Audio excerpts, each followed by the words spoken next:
1 Samuel 18. After David had finished talking with Saul, Jonathan became one in spirit with David, and he loved him as himself.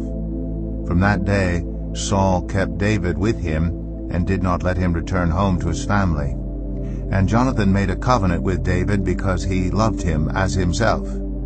Jonathan took off the robe he was wearing and gave it to David, along with his tunic, and even his sword, his bow, and his belt. Whatever mission Saul sent him on, David was so successful that Saul gave him a high rank in the army.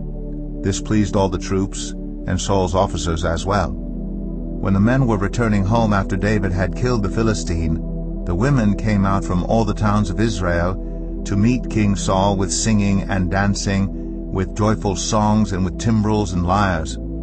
As they danced, they sang, "Saul has slain his thousands, and David his tens of thousands." Saul was very angry. This refrain displeased him greatly. They have credited David with tens of thousands, he thought, but me with only thousands. What more can he get but the kingdom? And from that time on, Saul kept a close eye on David. The next day an evil spirit from God came forcefully on Saul. He was prophesying in his house, while David was playing the lyre as he usually did. Saul had a spear in his hand, and he hurled it, saying to himself, "I'll pin David to the wall." But David eluded him twice. Saul was afraid of David because the Lord was with David, but had departed from Saul. So he sent David away from him and gave him command over 1,000 men. And David led the troops in their campaigns. In everything he did, he had great success because the Lord was with him. When Saul saw how successful he was afraid of him. But all Israel and Judah loved David because he led them in their campaigns. Saul said to David, "Here is my older daughter Merab. I'll give her to you in marriage. Only serve me bravely and fight the battles of the Lord." For Saul said to himself, "I will not raise a hand against him. Let the Philistines do that." But David said to Saul, "Who am I, and what is my family or my clan in Israel, that I should become the king's son-in-law?" So when the time came for Merab, Saul's daughter, to be given to David, she was given in marriage to Adriel, son of Meholah. Now Saul's daughter Michal was in love with David, and when they told Saul about it, he was pleased. "I will give her to him," he thought, "so that she may be a snare to him, and so that the hand of the Philistines may be against him." So Saul said to David, "Now you have a second opportunity to become my son-in-law."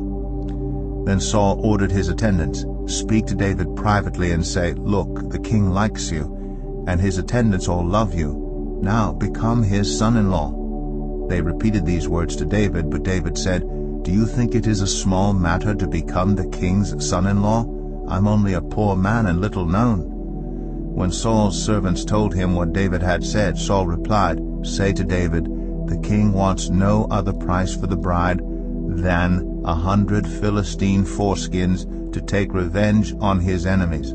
Saul's plan was to have David fall by the hands of the Philistines. When the attendants told David these things, he was pleased to become the king's son-in-law. So before the allotted time elapsed, David took his men with him and went out and killed 200 Philistines and brought back their foreskins. They counted out the full number to the king so that David might become the king's son-in-law. Then Saul gave him his daughter Michal in marriage. When Saul realized that the Lord was with David and that his daughter Michal loved David, Saul became still more afraid of him, and he remained his enemy the rest of his days.